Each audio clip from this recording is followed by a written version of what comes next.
And I am excited to introduce and welcome to Seattle, back to Seattle, one of my favorite authors, Colson Whitehead. Colson is the author of several books, including Zone 1 and The Intuitionist. He is also a recipient of the Witty Writers Award and a MacArthur Fellow. Tonight, Colson is here for his latest book, just released last week, The Noble Hustle, which was an expanded, several years ago. Colson was commissioned by Grantland Magazine to write an article on the World Series of Poker, and he had never been in a casino or the World Series of Poker, so this is a very good expanded version of it. It's a book about poker, obviously. It is also a memoir and a look at America through the eyes of one of my favorite writers, Colson Whitehead. His keen and witty eyes. From the very first line, I was absolutely hooked by this book. So let's give a warm welcome applause to Colson Whitehead.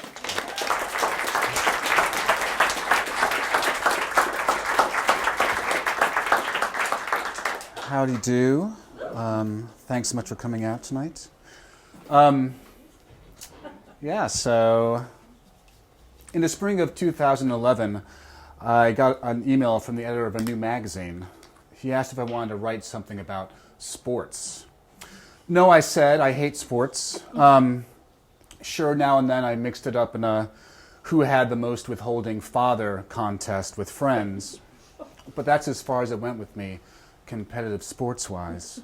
More important, I was catching my breath after pulling out of a long skid.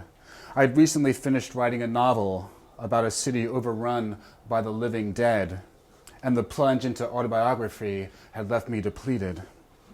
I'd barely gone out in months. Dating was a distraction, even the frequent buyer card at my local coffee place, too much of a commitment.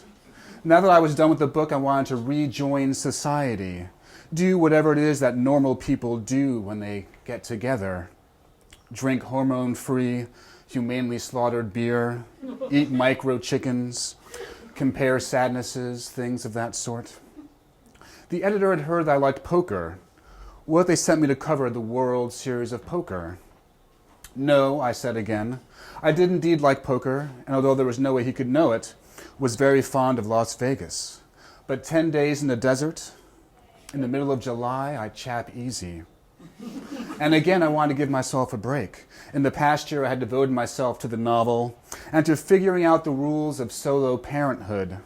If I wasn't writing, I was hitting the activities for kids websites in search of stuff for the kid and I to do on weekends. It was a hard job, tracing a safe route through the minefield of face painting, peanut-free caroling, and assorted pony bullshit that would get us safely to dinner time and the organic chicken hot dogs. A trip to Las Vegas would cut into our summer hangout. Then the editor of the magazine asked, what if we staked you $10,000 to play in the World Series, and you wrote about that? I had no choice. The only problem was that I had no casino tournament experience. I did have one thing going for me, however. I have a good poker face, because I'm half dead inside. My particular combo of slack features, negligible affect, and soulless gaze had helped my game ever since I started playing 20 years ago. It had not helped me human relationships-wise over the years, but certainly I'm not alone here. Anyone whose peculiar mix of genetic material and formative experiences had resulted in a near expressionless mask can relate. The World Series of Poker would be my intro to high-stakes competition. I'd never been much of an athlete due to a physical condition I'd had since childbirth, unathleticism. Perhaps if there was a sport centered around lying on your couch in a neurotic stupor all day, I'd take an interest. I attacked my training on 3 fronts: mental, physical, and existential. Mental. My friend Hannah knew someone who'd actually played in the World Series of Poker. Maybe she was worth talking to. And so, Coach, I met Helen Ellis in a restaurant off Union Square. When asked what she does for a living, Helen says, housewife. Like me, she had her mask. I had my half-dead mug, behind which, well, nothing much was going on really. A dust bunny dance party. But Helen's hid her poker kung fu, and her deception was a collaboration. In a male-dominated game where female players often affect an Annie Oakley type tomboy thing to fit in, the housewife player was an anomaly. I get mammed a lot, she told me. The dudes flirt and condescend, and then this prim creature before them, in a black sweater and pearls, wallops them. A lot of people don't think women will bluff, she said. She was bluffing the moment she walked into the room. Helen was the perfect teacher, hipping me to the right books, Harrington and Gordon, and dispensing the poker truths so that they finally penetrated my brain. This is your mantra, she told me, patience and position.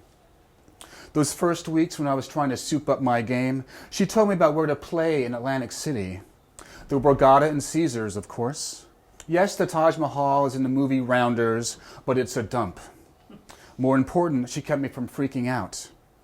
You should play some sit-and-goes while you're in Atlantic City. You can't win a tournament if you can't win a sit-and-go. I nodded. I pretended to know what a sit-and-go was, mustering the same expression I use when someone says, we ended up having a good time, or then we fell in love. I mentioned the Robotrons, who saw the flop with anything, pocket lint and paper clips. I love those young players, she laughed. Give them enough rope and call their craziness when you have a monster. She'd teach me things about poker, about life. It'd be like one of those racial harmony movies I never go to see, like The Blind Side, where a southern white lady instructs a weirdo black guy in how to use a fork. Broken barriers, montage sequences. But instead of forking up food, I'd be forking up poker knowledge.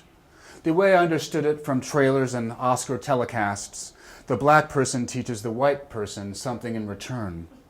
I had no idea what that would be. I had 6 weeks. Thanks to joint custody, I had some free nights. Joint custody was turning out to have a lot of hidden benefits. Like, if I dropped dead, I was only going to go a maximum 36 hours before someone started looking for my decomposing body. Has anyone seen Colson? He was supposed to pick her up from school today. I suppose if you had cats, they'd eat your face or something before people showed up. But I didn't have cats anymore.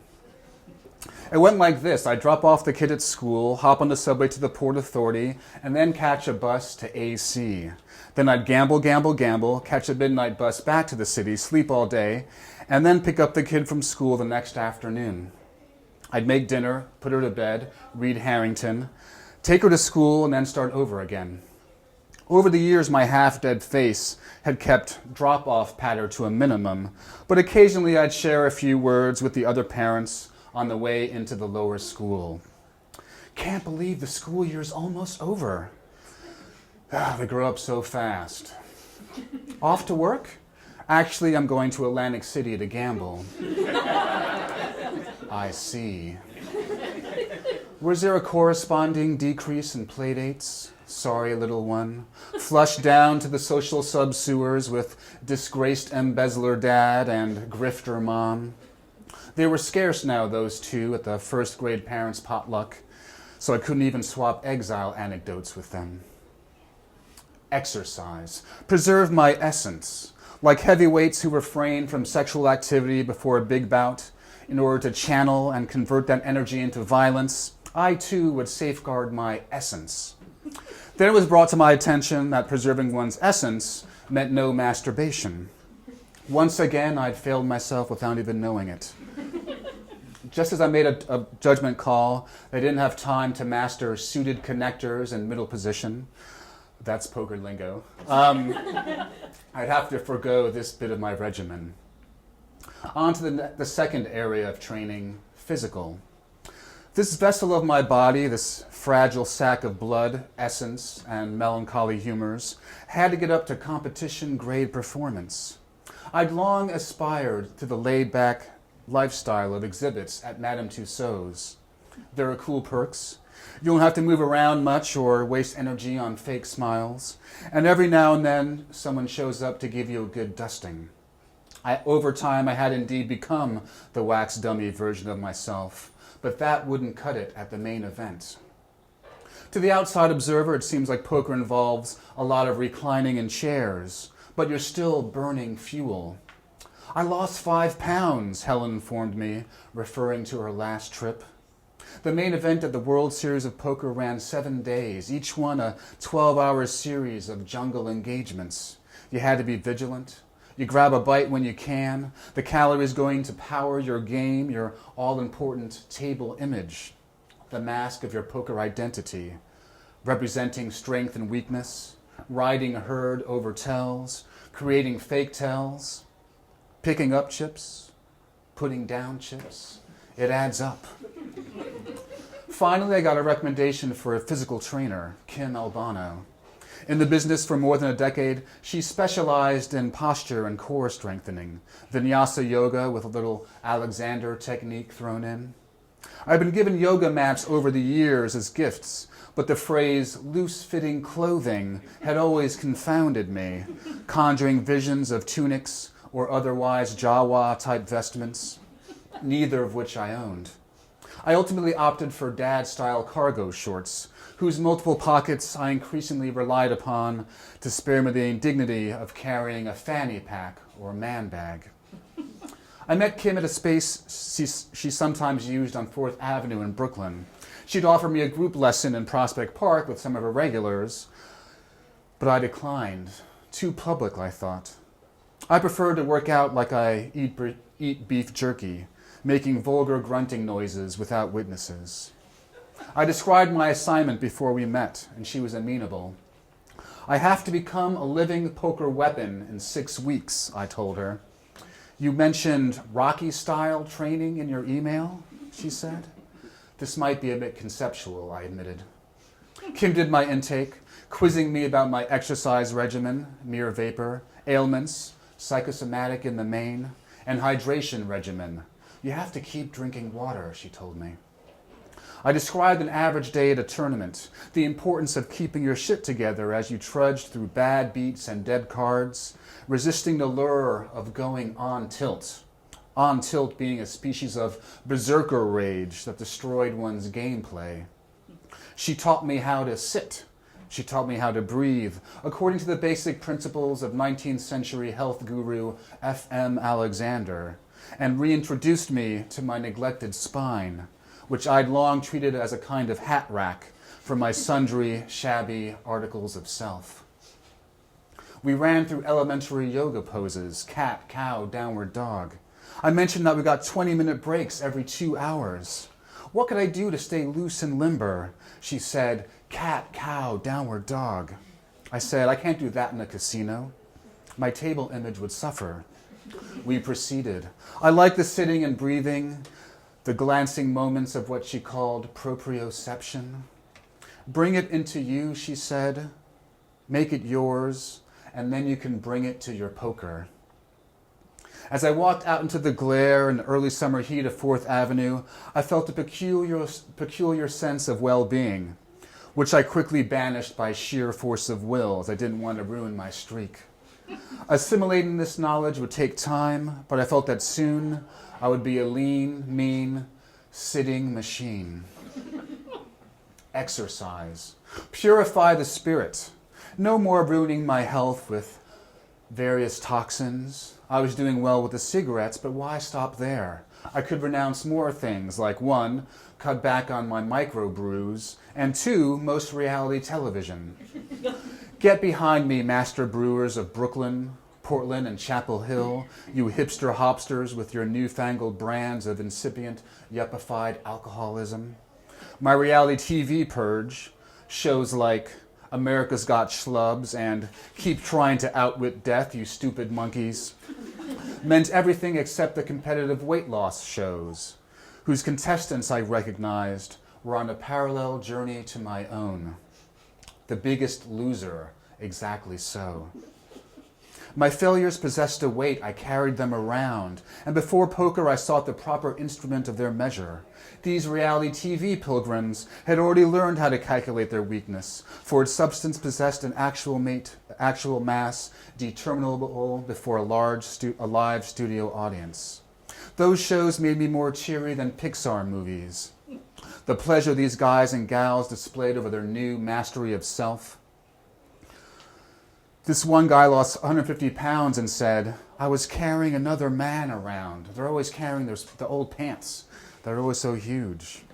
They'd found themselves. It had been hiding in their skins all this time, waiting. That better, biting self.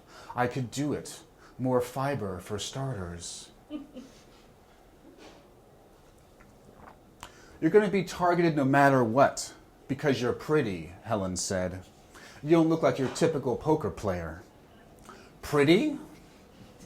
You know, you got the threads. I've never seen that at a poker table. No, I did not look like an average poker player, i.e., I was not a paunchy, middle-aged white guy. Dreads and threads. No apologies, I'm a dandy. When it came to raising the kid, my ex-wife and I split duties according to our strengths. She did morals and ethics. I did clothes. When I took the assignment, I had no idea that my plumage was going to be held against me. First, my deplorable lack of tournament acumen. Now this. So watch out, little Lord Fauntleroy, with your prancing and cavorting. On to other practical matters. Have a big breakfast. Helen was not a germaphobe, she assured me, but she advised against getting a burger or whatever delivered to the poker table, as some people do. If that fell on the floor, she said, I would probably eat it. But the poker chips is filth. It's filthy. She didn't have to tell me. I end every excursion outside my front door with a Purell rub-down. That's why I enjoy a banana or Snickers bar, Coach confided, because it has its own wrapper, and you just hold the wrapper. I wrote it all down, feeling like a jerk. Staked to play in the main event, here I was picking the brain of someone so obviously in love with the game, and she wasn't going to be there. She'd hit the circuit for 9 months, but hadn't made it into the big game. Per the racial harmony script, I was supposed to give something back. What kind of magic Negro was I? I had, as a child, thought Doug Henning to be a cool dresser and kind of a badass. But digging an eccentric magician's clothing sense and metaphysical je ne sais quoi was not enough to make you Will Smith or Michael Clark Duncan in an Oscar bait film, melanin aside. I should have been delivering homilies, sucking out sickness with my healing hands, helping some catatonic little white kid come out of his shell, whatever the fuck. And all I could do was take notes. I was playing for all the other home game slobs, but of course I was also playing for Helen now. I recorded her wisdom and pledged to play according to the teachings of my sensei and would try not to mess it up too much. Did you get what you wanted out of it? Kim asked. It was our last training session. Yes, I had. I could use this. Nowadays, whenever I watch James Bond fly across the world to Shanghai to karate chop a mad genius,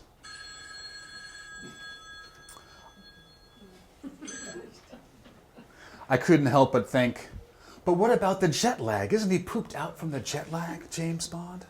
Under Kim's tutelage, I felt younger, de-harrowed, as if time were reversing itself. Even my gray hair had disappeared, or so I thought. My ex-wife and I had owned some white-haired cats, and it turned out I only washed the remnants of their white hair out of my dreadlocks. It took some time, apparently. I bet you have a good poker face, Kim said. You're hard to read. Most people you can tell if they're having a hard time with a certain position or if something's painful. With you can't really tell. My blank face, I said. It's hard to tell, she said. There it was again. For years and years, people had told me I had a good poker face. When they heard I was going to play cards at a friend's on Friday night, or I ran into them on the subway while carrying my suitcase of monogrammed chips, a gift from a college buddy, I bet you have a good poker face. They'll know a set of trips from a royal flush, but they know this fact. What they're really saying is, you are a soulless monster whose fright mask is incapable of capturing normal human expressions. You're a throwback to a Neanderthal state of raw, uncomplicated emotions, or a harbinger of our cold, passionless future. But either way, I'll know what's going on in your head, poker face. Perhaps I am projecting. Nonetheless, we have definitely waded into the waters of training area numero 3, Existential. I can't help it if I understand that everything tends to ruin. I was a skinny guy, but I was morbidly obese with doom. By disposition, I was keyed into the entropic part of gambling, which says that eventually you will lose it all. The house always wins. Even for the most talented players, the cards fail for weeks or months or years. The beats are the baddest of the bad. You're blinded out of existence. In tournaments, the blinds, the forced bets, what it costs to play each hand, escalate every round. If you don't keep ahead of them by doubling your chips, they'll eliminate you. This is what I knew now. They are a wave of mutilation. You survive one wave of a big hand, then the half size of the small blind. You survive one wave of a big blind, then the half size of a small blind, and then the next wave starts gathering force down table. What I need to do is get in touch with decay's opposing force, whatever that thing is that gets us out of bed each day and keeps us a few steps ahead of the wave. The hope of some good cards next hand. For my tribe, luck is merely a temporary state of outrunning your impending disasters. But sometimes we have to look beyond our native truths and pray. Luck would have to do. You need skill in poker, but you also need the puppet master to be in a good mood every once in a while. I didn't have much skill, but I prepared the best I could. Luck would have to carry me where my training failed. I packed, arranged my affairs. Was there anyone I'd forgotten to disappoint before I took off? It'd be a while before I returned. I didn't want to leave anybody hanging. On the morning of Friday, July 8th, I hopped on the plane to Vegas to play in the main event. Like one of my beautiful losers, I would step on the scale before a live studio audience, and we'd all see how much bad stuff I had shed. Thank you.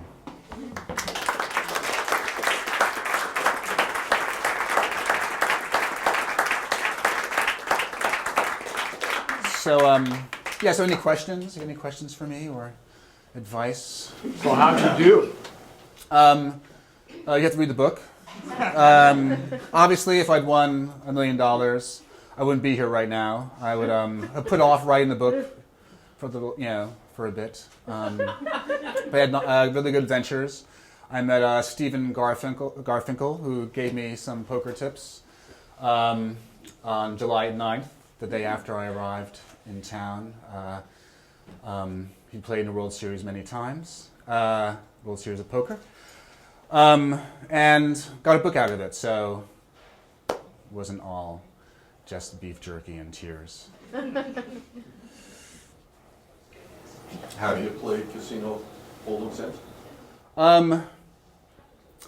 The game sort of ruined me.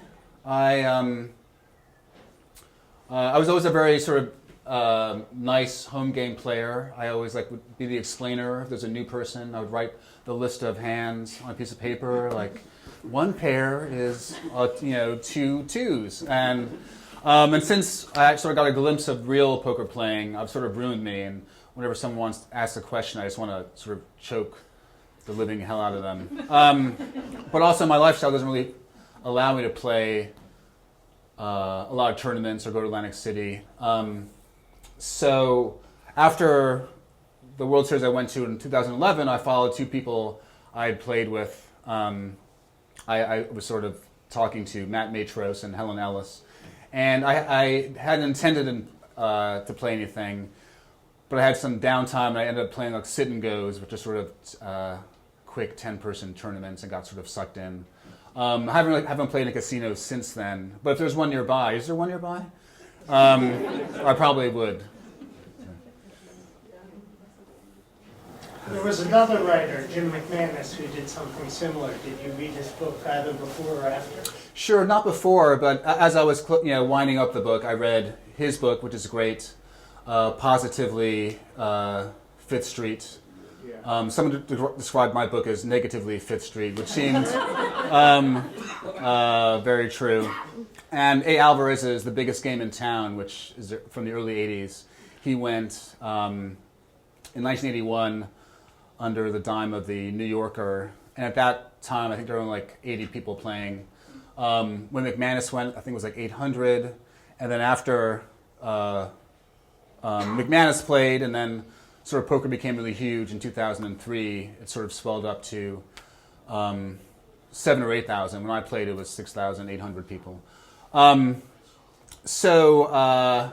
Writers in poker, like other people, writers need money and food for sustenance. So I guess we're always getting sent by magazines to write about the World Series. And for one, I'm very grateful about that. Hi. Do you have any story, and maybe it's in the book, and I'll read the book, but do you have any stories about tells, either yourself or somebody else you observe? Well, if you see, I guess not really. If you see poker in the movies, people always have these extravagant tells, like, I have a pair of aces, and like, the hero player is always like, he always does that with his ear when he has a high pair. There's so many different things you have to keep track of. It's tells, it's really minute body cues of other players, people's betting patterns over time, just betting conventions, and there's so many different things to keep track of. It was really sort of beyond me. If I could keep my shit together and concentrate on one aspect every hand, I felt very good. Like concentrate on body language or a gut instinct or betting correctly. There's a lot of stuff for me to keep track of with my tiny brain. So nothing huge, but when I got to Vegas, I met a player named Matt Matros who'd won a few bracelets. Bracelets are sort of the things you win at the World Series in the run-up events and the main event. And he said, I was like, yeah, I just want to last a few days, write his article, and he was very sort of zen about it and gave me some good advice about just maybe instead of just being a writer at the game, if you participated more, and if maybe if one time during a certain hand, if you have a read on somebody, get a bead on how they've been playing and what they're doing in this one hand, you'll be very satisfied. And I was like, that seems like a lot, to keep track of. And then a few times, definitely on later on, when I sort of had got my mistakes out of the way and started being more in tune with the sort of rhythms of the table and the different players, I did have a few reads that were very sort of important, and I felt like I'm doing great. Betray nothing because you're playing against all I could really do is just sort of take my chips without sort of shaking and stuff. Hi. Yeah. How did you find that you had an inordinate amount of pressure on you because you were doing the story to survive, and how did you balance that against playing your normal game? Well, my normal. I'm sort of okay in in the home game. Like I can do sort of autopilot and drink beer and eat pizza without too much trouble and win. And when I got the assignment, I was like very excited. If I love cards and going, it's a sort of assignment of a lifetime. And I started getting all these books I'd gotten like 15 years before that were too impenetrable. I understood maybe a fraction more. But home game dynamics are completely different from casino dynamics and tournament poker and high stakes poker. So I was reading the wrong books, and the first time I played after sort of cramming, I was playing like sort of no limit strategy for people who like stay into like the river car, stay until the end when they have nothing because they're just like drinking beer and talking about their allergies and their kids, and it's very different. So once I started like realizing I sort of didn't know what I was doing, the assignment of a lifetime became sort of eat, pray, love for depressed shut-ins like myself. Sort of like, it's an adventure, how do I navigate it? Not really sure. I finally got some good books and some real tournament experience. Yeah, but what I'm getting at is, I mean, great players in the main event bust out in the first day. They might bust out in the first 3 or 4 hours. What I'm suggesting is, because you were, contracted with Grantland magazine or whatever, did you feel an inordinate amount of pressure to survive the first day and maybe not even play normal hands that you would? No, certainly. I mean, I was very nervous, and it's one thing just to play, and then you have to write about it. No one wants to be like the first person to go out. The first day, first level. The first table I played at was incredibly tight. People were playing very conservatively because they had taken a week off work. They'd flown out to the Rio in Las Vegas. They told their friends for months they were going. They'd saved up for years. They've been talking about the World Series of Poker for years. And they finally get there. It's the first day, and no one wants to go out.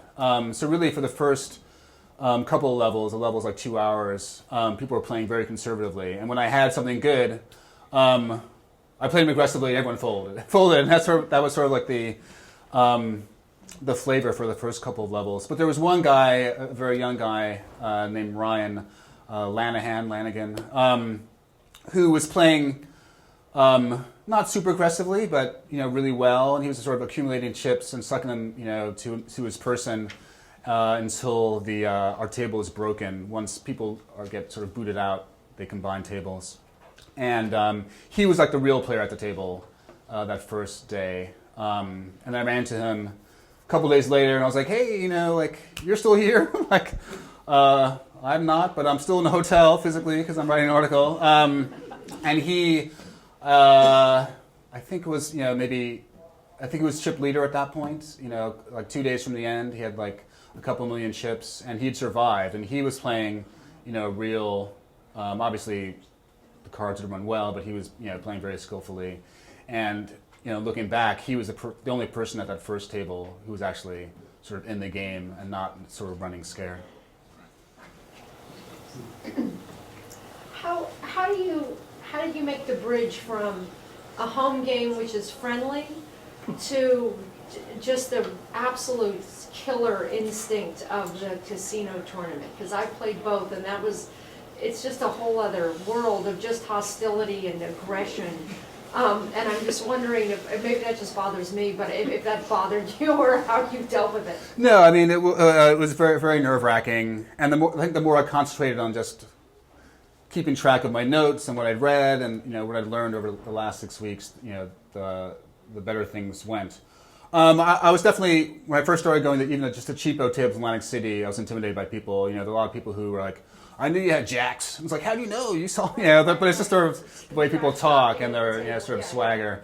And then I think it was at the World Series. You're playing with people for hours and hours, and then I'm not much of a talker, but then someone makes a joke, and maybe the atmosphere of the table changes, and it gets sort of calmer, or there's a break between levels, and people are smoking, and get to sort of know each other better. But for me, I found that anyone who was there was basically better than me, and I found it very intimidating. And then just watching them play and watching us all wash out and watching everybody's sort of bits of anxiety, I realized they're just people, they're dentists and teachers, and they just love poker, and they're really glad to be there. And I have my own anxiety, and they have their own anxieties, and it's not basically about not worried about their hands shaking as they move chips. They are worried about the sort of higher level, poker play, or just their mortgage, or just like their kid who's not testing well in high school, and there's normal Joes, and definitely that sort of sunk in by the time I was done. We're all just sort of people, just like shuffling through life, and today we just happen to be at the World Series of Poker. Was there any fun involved at all? Was it just tension? I had, my fiction is very controlled. I mean, I think I do just to talk about my fiction, I do have sort of digressive moments in my fiction, but I have a structure, and I'm always sort of very much in control when I'm writing fiction. And this, I know it's going to happen, and I just wanted to sort of let it rip with like weird jokes. I knew I had a sort of non-person persona that was shaping up very early, and I wanted to just have fun with that. And even if, well, not even if, I mean, I wasn't going to win a lot of money, but I was going to, just try to have my own weird fun. And part of the fun, what was enjoyable for me, was just making oddball jokes and the weird, depressive, absurd humor that makes me laugh, and then hopefully other people find amusing as well. I think early on, it was the World Series of Poker, so what country was it going to represent? And I'm American, but also I have a homeland I'm a part of called the Republic of Anhedonia. Anhedonia being, a term from psychology meaning the inability to feel pleasure. So it seemed if I could represent for home players, weird depressives, shut-ins, freaks, and we're all part of the Republic of Anhedonia, and if I could represent for them, it would be worth it and enjoyable. So that was sort of my way of getting into the book, and I had that's where I sort of found the fun. And also meeting people who were helpful and giving me, bits of wisdom, like Stephen. What's the furthest you? I mean, you've gotten deep in a couple of times. First was 10. Yeah, 10th place. Which I hasten to add is not the final table. I guess the top 9. I first heard about Stephen because my friend Nathan, who's in my home game, had bought a percentage, and I saw him last week, and he said that's the most I ever won in poker, and it wasn't even me. He'd won a percentage of Stephen's take. A tiny percentage. I mean, yeah, a little bit. All right. Were you affected by the Las Vegas atmosphere, the lifestyle? I mean, did you hang on to your identity like with all the casinos? Oh, sure. I mean, there's nothing more I like to do in Las Vegas than sit in my hotel room and brood, think about my mistakes. So I'm not easily swayed by the gaudy lights and stuff like that. I love Las Vegas. I first went in '91, and I thought I would make fun of the campy, kitschy culture, and actually. I adored it from the first time I got there. We'd gotten cheap suits to wear, like the Rat Pack, and we won $10 or $30 on roulette, and thought we're very excited. And then since then, the town has just gotten bigger and sort of more expert in providing amusements to people. If you don't like gambling, have a nice spa day. If you don't like gambling or spas, have some nice meals or go shopping. The hotels are nicer. Because I was working, I was mostly just hanging around the Rio, sort of going between the convention hall, these huge rooms like airplane hangars filled with thousands of players. And then once my time ended, I immediately went to the Orbitz website and got a plane out of town. I was on a plane the next day to Portland to see some friends, and came back to report the rest of the piece. And that's when I sort of went to a club and had a nice meal. But for most of the time, I was just sort of hanging out to Rio because I was working. I've heard that in some of the business schools they're teaching poker as a negotiating skill or something of that sort in terms of reading people or find out what the competition wants and that sort of thing.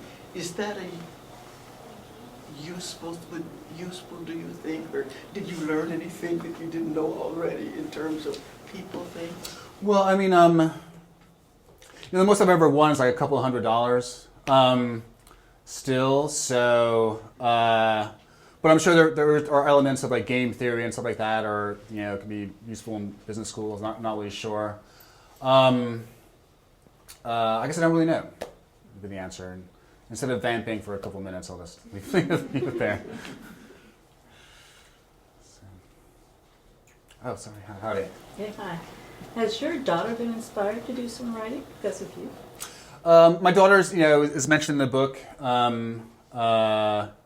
She gave me a good luck token, and we'd spent a lot of time in the preceding year before the poker tournament, just sort of us two. So she's mentioned in the book a lot. I don't know. She wants to be an Olympic archer. Sometimes she wants to write. We were on a plane, and the female pilot took her up to the cockpit, and after a while, then she wanted to be a pilot. How old is she now? She's 9 now. So, I hope one day she'll, she was 6 when this all went down and she doesn't remember any of it. But, hope one day she'll be old enough to read it and sort of, think about that sort of odd time we had together. Any odd characters or anecdotes that you remember from your time at the tables that didn't make it into the book?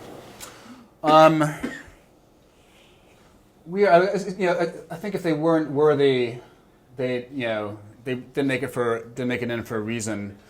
I guess I had just such an affection for the whole experience and everyone I met. I really, as a novelist, I really just sit in my house, surrounded by garbage in the darkness, writing novels. And so being forced, to put myself out there and learn something new, with the anxiety of performing in a sort of public way. I didn't want to let myself down, my home game down, and my coach. Was really great. And one of the most pleasurable things, so this is more about great things about the experience that it's not in the book, was that when you write a novel, you're in your terrible hut for 2 years, and then you can show it to somebody and it's done and you get some response. With this, it appeared in 4 installments, and because I wasn't getting paid for it, my fee was the entrance fee. If I had been paid, it probably would have been 5 pages because I'm a lazy person. But because I was doing it for free and it was on the web, it ended up being 70 pages. And it came out in 4 installments, and I didn't know how real poker players would like it, but I started getting feedback on Twitter and blogs and stuff like that, and people just really liked it and gave me sort of encouragement as I was writing the final 2 pieces. And it's rare for me to get that sort of to write in public and have that sort of community sort of pulling for me, and so that was sort of what stayed with me once the article was done and sort of compelled me to make it into a bigger thing. There were things that couldn't make it into the article, and that became the book, I guess. Hi. I'm thinking, I'd like to hear your comments on the difference between this experience and the writing of John Henry Days, which I think there's kind of a similar, large collection of obsessed people in that wonderful book too. Well, I think, in terms of, the subculture in John Henry Days is sort of invented. I mean, there are sort of hack journalists who go around sucking up freebies. But the fun in that was making this invented sort of subculture. In terms of research, I did go to West Virginia, Talcott, West Virginia, which is sort of mentioned in the book as the birthplace of John Henry. But then with the poker players, I couldn't make stuff up. I could make up my own sort of fake subculture of the Republic of Anhedonia. But when you're writing nonfiction, I worked at a newspaper. I wasn't allowed to sort of embellish with the actual facts of the people I was meeting, and then the people. Good evening, everyone. Thank you for your attention. The bookstore will be closing in 10 minutes. Thank you. And the people I met were so great and really helpful. I didn't have to embellish, in the end, of course, because everything they said and the sort of wisdom they imparted was really great. And I'll take one final question. Oh, and then... I was just wondering, when in your life did you suddenly develop this interest in poker and playing poker? I think I was always I always had a good card sense. In college, I loved hearts and bridge. Okay. Senior year, my roommates and I would just get a case of beer and play bridge every night. We didn't know how to play bridge. We just had a book, so we played Galapagos style bridge. with our own rules. Like on the mainland, people are playing real bridge, and we were just playing our weird dorm room bridge. And then, as a sort of social thing, started playing weekly poker games, in my 20s, and then monthly in my 30s, and it's always been for me, a lovely social outlet. And I guess we have raffle giveaways, special things. Thank you for all your questions.